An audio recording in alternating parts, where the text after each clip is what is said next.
Greetings, ladies and gentlemen, and welcome to another episode of the Industrial Packaging Podcast with me, your host, Nathan Dube, Digital Marketing Specialist at Industrial Packaging. On today's show, we have special guest Chase Bodor, Marketing Specialist at Plastics Plus Technology Incorporated. Chase, welcome to the show. Hey, Nathan, thanks for having me on. You're welcome. Thanks for being here. So without further ado, why don't we just jump into the first question, which is, can you tell us a bit about your company and your role within the business? Yeah, sure thing. So Plastics Plus is a contract manufacturer / job shop. We're a custom injection molder. Basically what we do is, we're a job shop. We get designs from customers that want to have a plastic component manufactured, and we basically provide the service and the machinery, labor, that kind of thing, to be able to actually create that product for customers. So like I said, we're a job shop. We don't necessarily own the products that we're manufacturing, but we're providing a service for our customers. As far as my role here is actually pretty unique. So I'm actually a family member of the business owner. I'm her son. And that gives me a lot of different responsibilities kind of beyond my role. So my role technically here is a marketing specialist, but I help kind of wherever the business kind of needs me, right? So I'll be in quality some days. I'll be doing sales support. I'll be doing things in production.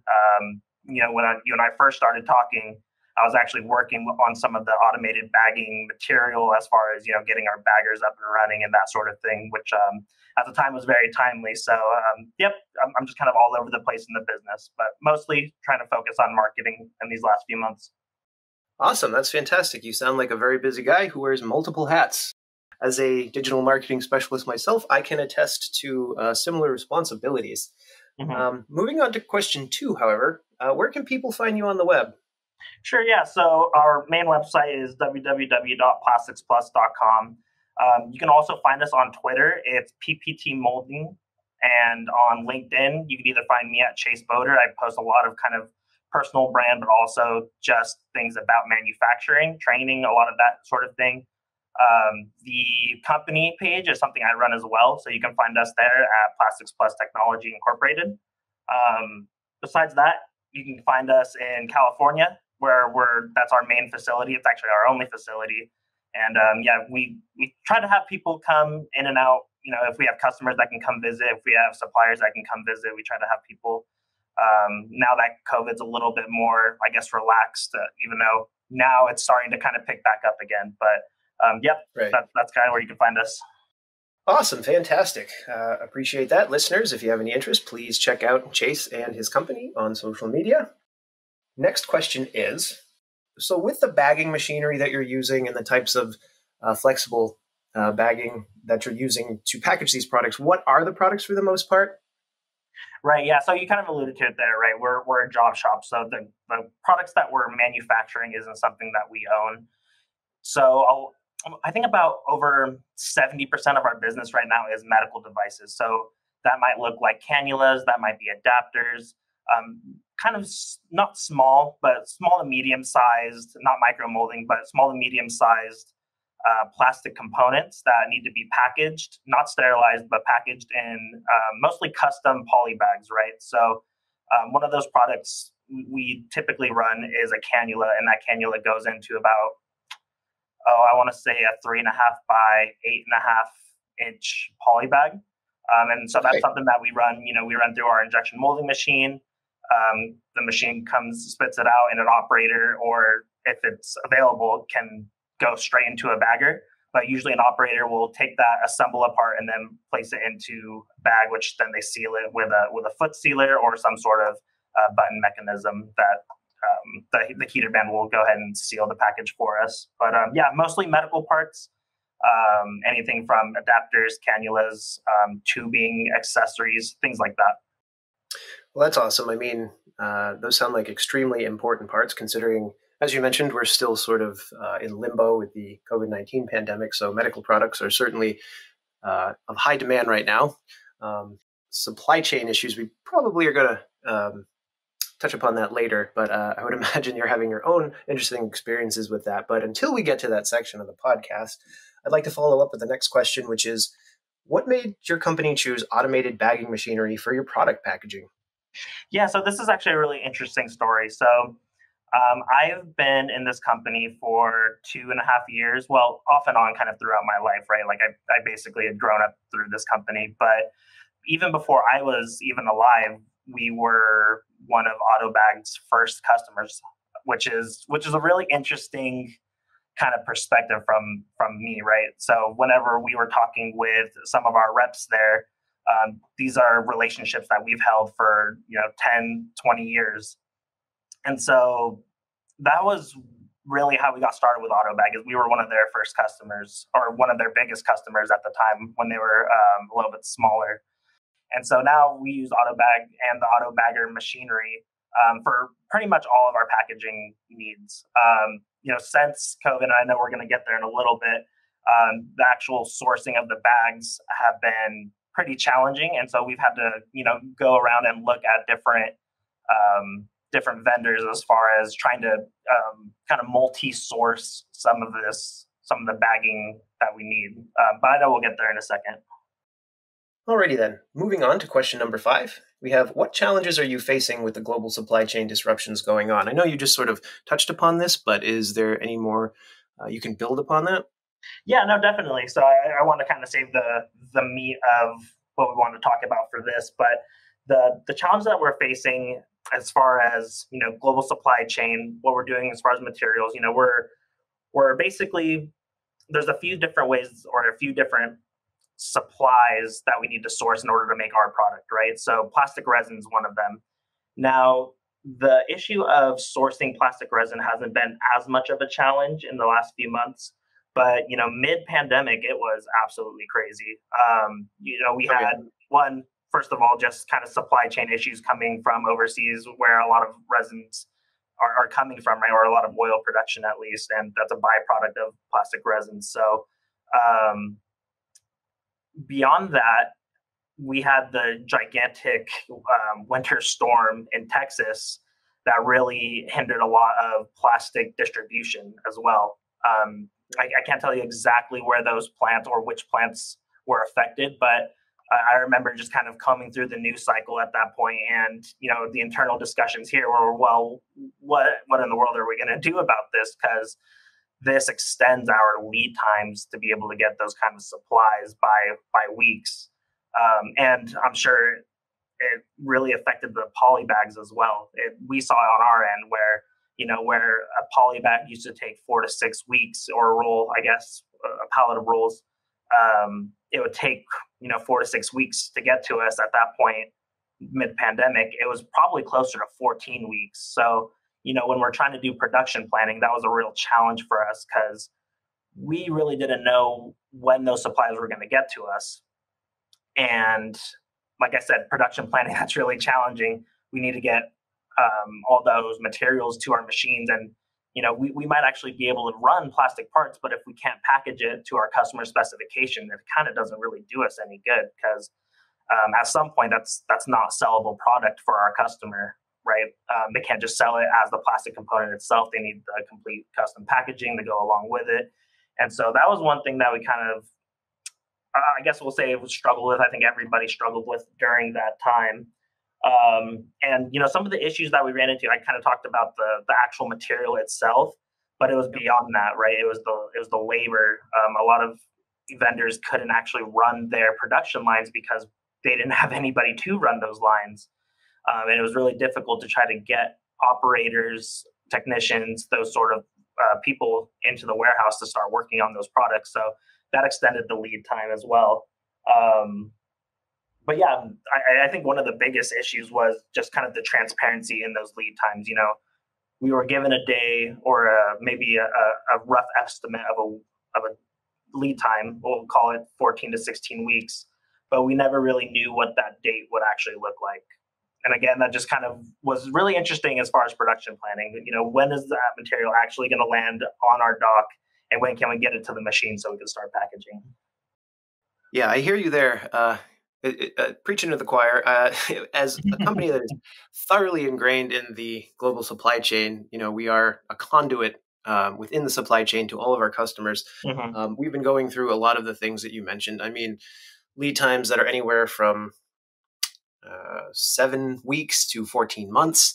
Hmm. sometimes in excess of that. And this isn't just going back to when COVID was at its peak. There are still materials to this day that have these lead times because while yes, life has gotten back to normal to an extent. There's a lot of ports around the world that still will get shut down for periods of time because COVID is Hmm. flaring there. And there was already months of container ships sitting there anyway. So back orders are still piling up due to COVID, but also being compounded by world events such as the war in Ukraine, which Yep. is obviously directly connected to petroleum. And when the price of gas goes up, the price of everything tends to go up, and the various other struggles we are facing collectively today. So it was interesting to hear you explain your experiences, and I thank you for sharing that. Yeah, of course. And going back to the ports, like I said, our company is located in California, so we were talking about the ports probably, a couple times a day, just trying to understand. Okay, this is the situation at hand. There's not really much we can do with it. There were times where we discussed actually driving down to the ports just to see if some of the product that we needed was on a ship. This is kind of later down the line when we were doing kind of multi-sourcing activities, but yeah, the whole situation at the port was pretty interesting. Yeah, and I mean, I'm hearing this not only from other companies such as yourself, but a lot of customers, other companies in and outside of the packaging industry, and it's still going on to this day. But fortunately, humans seem to be fairly resilient creatures, and we are pushing forward. And it does seem like things are getting better to some extent or another. It's just a matter of looking for those opportunities and doing things outside of the box. I like that you mentioned actually, considering potentially driving down to the port to see if there's something you could do. Now that might seem like a bit extreme, and if you were to back up pre-COVID, sure, that would be considered that. But with one thing that the pandemic taught us is that you do kind of have to start thinking outside of the box. To find ways in which you can meet these problems, which brings me to the following question: is what are some of the other ways that you are tackling these supply chain challenges today? Sure, yeah. So beyond that multi-source strategy, we actually increased our order sizes exponentially. I'll say, one thing in lean manufacturing is that you never really want to hold too much of an inventory in your warehouse, right? One, it just costs a lot, and Right. two, you're holding up space for materials that could be better used, I guess, if you will, right? Something that's kind of more just in time, something that you'll need within days or even a week or two. But one thing that we had to do is we had to order way beyond what our normal order sizes were. And this was kind of both forced because of the material shortage. A lot of companies started to, I guess, change their policies around blanket orders, which is something that we've used for as long as I've been here, but even beyond then. Um, so the blanket ordering kind of really just went to a standstill and they said, we're not doing regular releases. If you want product, we're going to have to ship it to you within, I don't have the exact number of, what the poundage is for the shipment or the exact order quantities, but it was much more than we were used to. And so at some points we were kind of thinking, what are we going to do with all this material on hand if we have to order that much? And that's something that we had to really try to figure out within those, especially during those peak months of COVID. But kind of now winding down, we're even still considering, okay, how much storage space do we have? Can we order something in 250,000 quantity orders, right? Do we have to order 500,000? What is going to keep enough product that we can use on hand that'll give our customers confidence that we have the ability to manufacture, package, and ship them sellable product, without them kind of having to continue to check up on us or having them have the anxiety around, oh, are we going to be able to have our parts. That was one thing that we really harped on, and that we didn't want to put our customers in the position to, and say, look, like we have all the product on hand that we need. The lead times, that was one thing that we had to do. Be very transparent.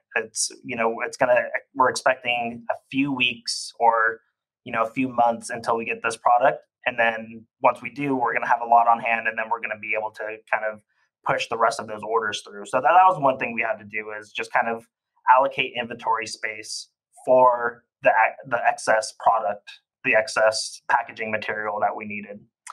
The other thing that we did is we actually really audited our quality system and just in general, how much scrap we were producing in those really challenging times. Because, if you were to scrap, a couple hundred packet or pouches before COVID, it wasn't really too big of a deal. Yes, you want to eliminate as much waste as you can, but especially when supplies were so limited, we really had to make sure that we made all of our pouches count, all of our products really, but especially pouches because those were the most challenging to get. And so, yeah, in auditing those quality, I guess, responses, we really started to dial in some of those production processes that allowed us to reduce our scrap and also just communicating with the customer. If there's a customer specification on a pouch, we'll say, and there might be a slight defect as far as something that goes on with printing. We'll say, hey, is this a critical part of this print? Is this something that's a make or break deal? And just having those conversations really helped us understand, what can we do to make sure that we're just getting the product to our customers and a good quality product that's not going to damage either reputation of our customers or ourselves.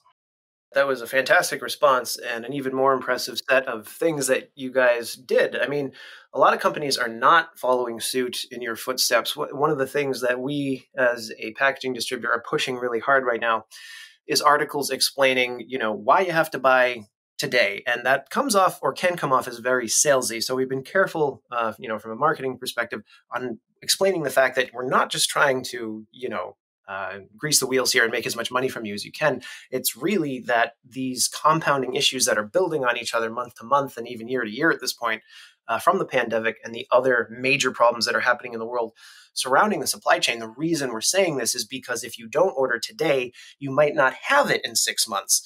And Absolutely. if you wait until a couple weeks before that, you're just out of luck. And I mean, we've run into similar situations with customers, and there's nothing we can really do to help them at that point other than see if we can source the material from another vendor or send them to another vendor. And, by that point, it's pretty much not an option because the materials have been depleted. Particularly, you brought up plastic. As a flexible packaging distributor, 90% or so of our products are made out of plastic. So the resin market, which is directly tied to the petroleum market, gas prices go up. So does the price of resin. So does the price of plastic packaging. We've been really adamant about trying to explain these cost increases, why you would want to buy in bulk sooner than later, in lieu of these price increases that are happening during an unprecedented time of inflation. So it's not an easy conversation to have with your clients, but it really sounds like you went to bat and did everything right, at least from our perspective, as far as the way we're advising our clients to act in these times. So again, congratulations on that end.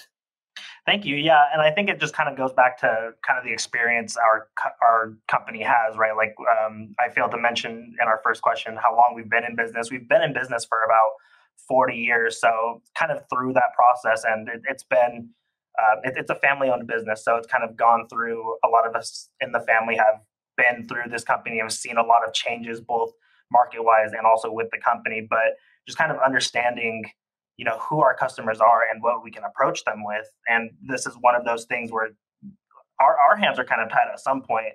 So the only way to get around that is to speak with our customers and say, hey, this is the way everything's working right now. We're going to do everything we can to make sure that your operations aren't disrupted. And that's just the conversation that continued to happen. And we're still having those conversations today. So it's a really valuable piece of our business that I think, kind of what you alluded to, not a lot of companies are. I don't want to say they're not willing to do it, but it's just a challenge, right?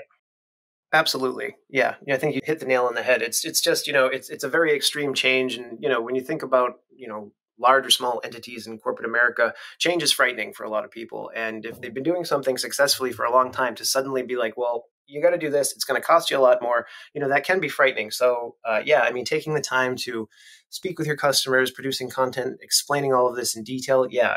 That's the way to go about it, which brings us to our next question, which is, what are your customers' biggest concerns at this time? What are they coming to you with at present day, being like, why is this happening, or why is there an increase in this material?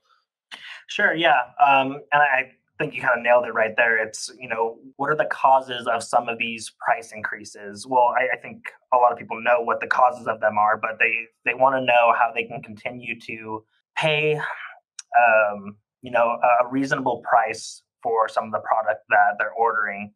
Now, I think everybody has raised their prices in result of what's happening in the market, but Yeah. again, those conversations, we have those with our customers, and we kind of let them know ahead of time whether or not we are increasing the prices on some of their products.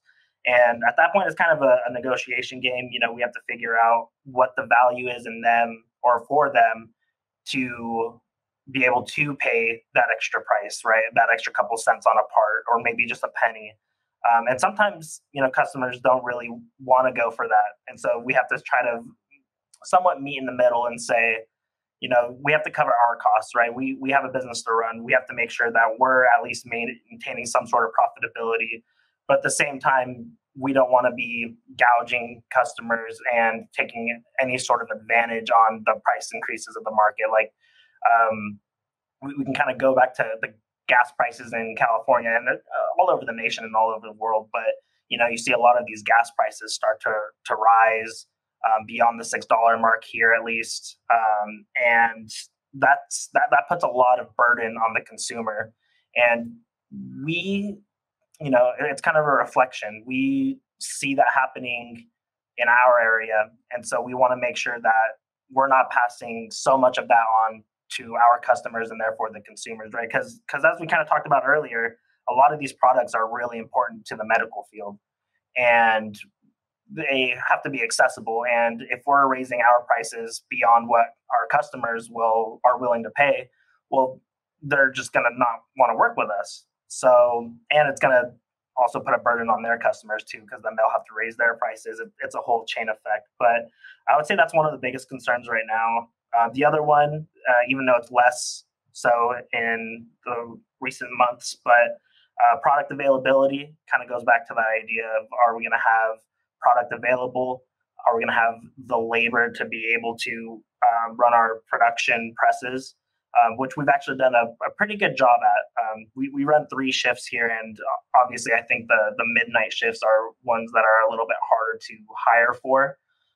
But our first 2 shifts, they've been rock stars. They've been working really hard, and a lot of them have stayed even just through the last 2 or 3 years.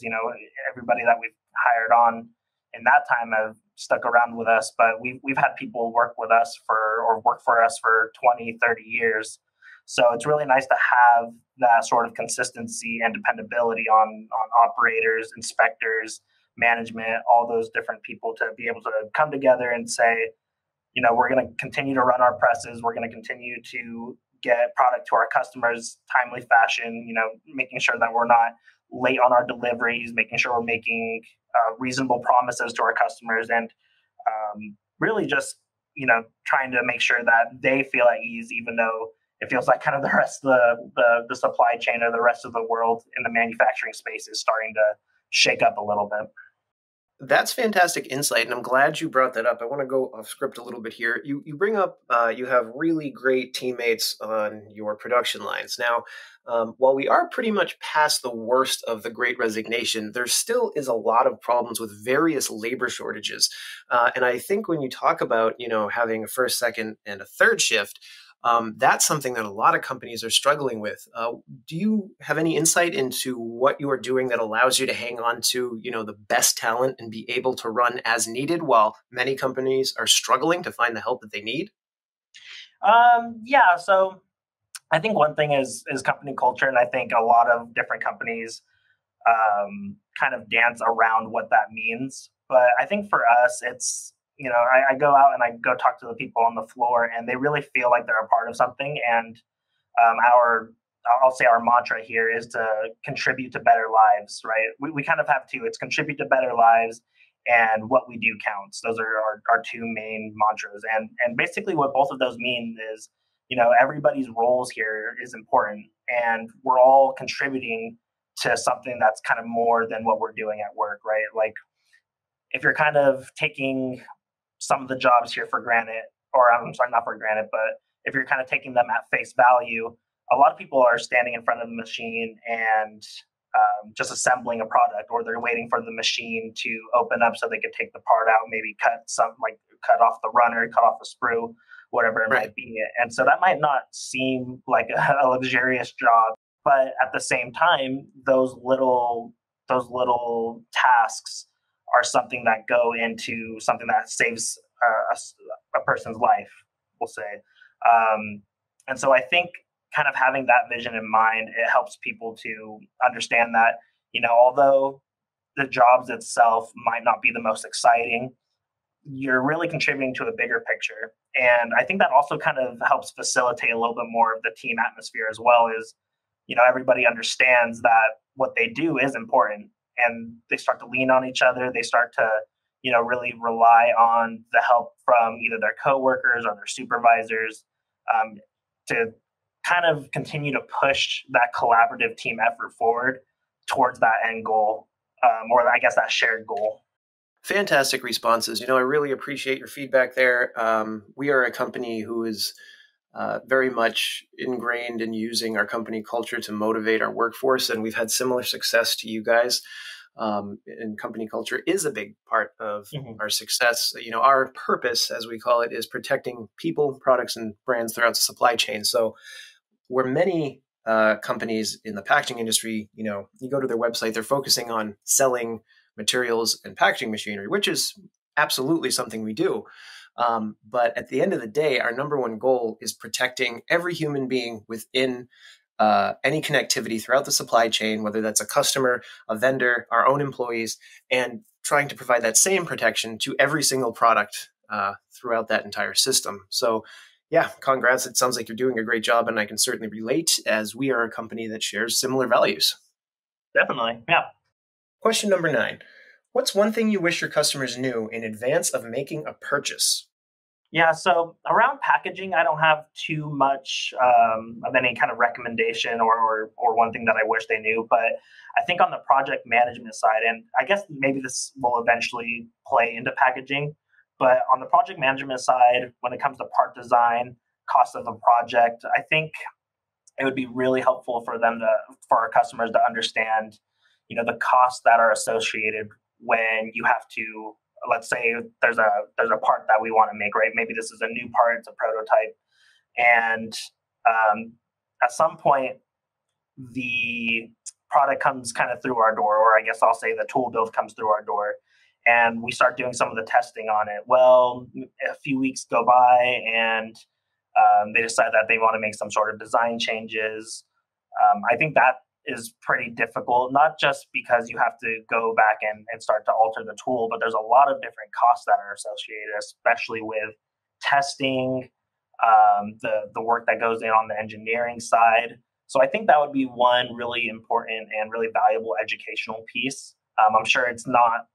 I'm sure it's not lost in there. I'm sure our customers have somewhat of an idea, but there's a lot of things in there that we actually kind of take it upon ourselves to say, it's kind of on our quote unquote dime, if you will, right? If there's something that we think we can improve on and we're going to test it on our end, then that kind of comes out of a cost of Plastics Plus, not really to our customer. And I think kind of portraying that value to our customer, I think it'd be a really interesting eye opener for them to see how much of that work actually kind of goes underneath the actual quoting phase or the cost of a project. Because there are a lot of costs there, and there are a lot of companies that include some of that cost, or they might go ahead and almost do a little micro transactional business model with them, where all of those different components kind of get worked into a quote somehow. But there's a lot of work that just goes into that project management side. I think the other part, and the reason I want to kind of lead it into packaging, or I guess I wanted to lead into packaging a little bit on the project management side, is that having those customer specifications with packaging, having it kind of early in the project really helps us on the planning side, just so we know what we need to prepare to be able to kind of roll right into production once we're done with all those testing procedures.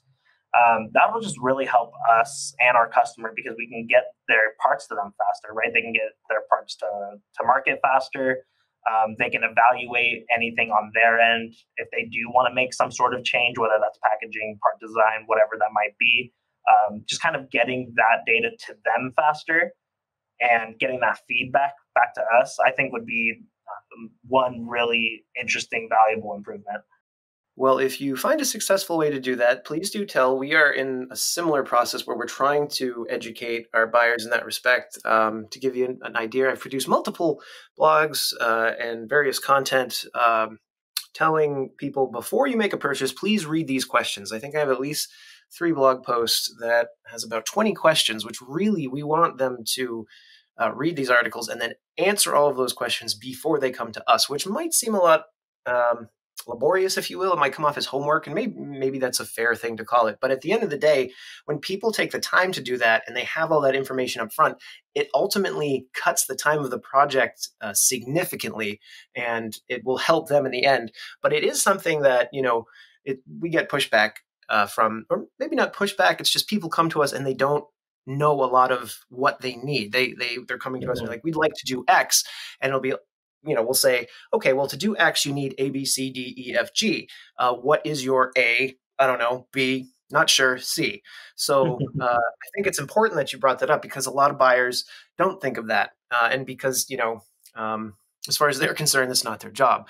Unfortunately, at the end of the day, we have to help them to try to take on that responsibility because it will ultimately make it a better, happier, easier process for them in the end.